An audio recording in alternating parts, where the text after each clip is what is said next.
Venemaa poolt või? Loomulikult ei vii.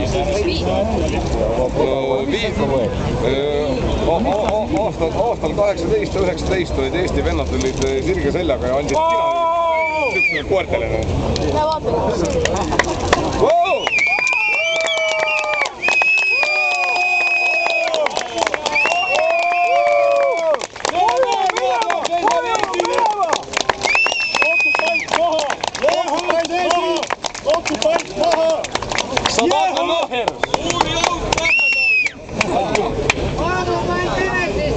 Õige!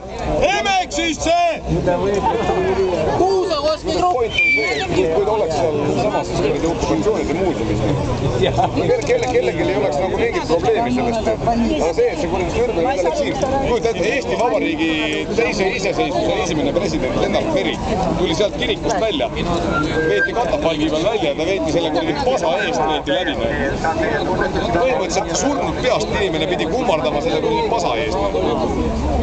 Samamoodi oli see soldarid läksid siia Maigi ja Röövi, pani platsi maha. Selle räusa koht on täpselt seal või kuskil kuradi